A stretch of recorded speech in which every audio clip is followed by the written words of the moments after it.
Hello! We are going to talk about cause and effect of bullying. Basically, those who bully others are looking to gain a feeling of power and control over you. The easiest way to do this is to focus on something unique about you.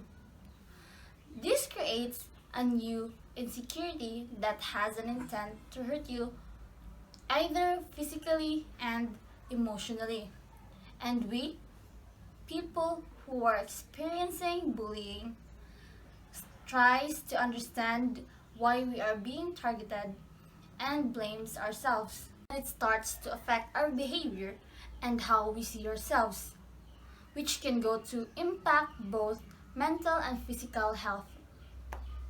But the way we see bullying is all wrong. Stress and trauma. Some bully may have experienced stressful and traumatic situation in their past years. Example, the splitting of their guardians and parents, the death of a relative, or gaining a little brother or sister.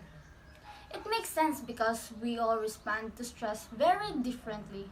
Some use positive behavior like meditating or exercise, and some use negative behavior like bullying and violence.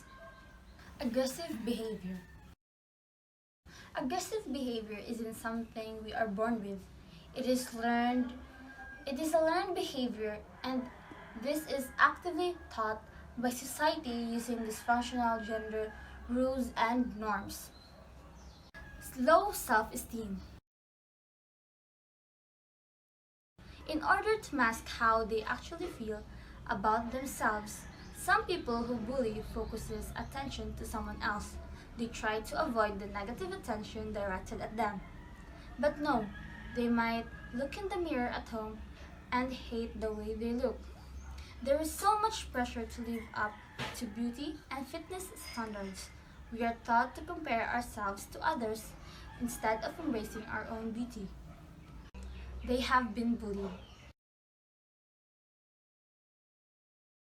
Those who have experienced bullying are twice as likely to go on and bully others. Maybe they were bullied as kids in past, or maybe they are being bullied now. Often it's used as a defense mechanism, and people tend to believe that by bullying others they will become immune on bullied on to being bullied themselves. In fact, it just becomes a vicious cycle of negative behaviors. Difficult home life. Those who bully people daily feel like their parents or guardians don't have enough time to spend with them. They are more likely to come from larger families and are more likely to live with people other than their biological parents. These are often feelings of rejection from the very people who should love them unconditionally. They are also much more likely to come from violent households with lots of argument and hostility. Low access to education. Without access to education, hate-based conversation directed at others may be the norm. They may not understand what hate speech is and why speaking about people in derogatory way is not appropriate. Relationships. Finally, those who bully are more likely to feel like their friendships and family relationships are very secure.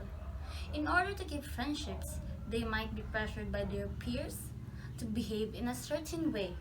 They are more likely to feel like those who are closest to them make them do things that they don't feel comfortable doing and aren't very supportive or loving.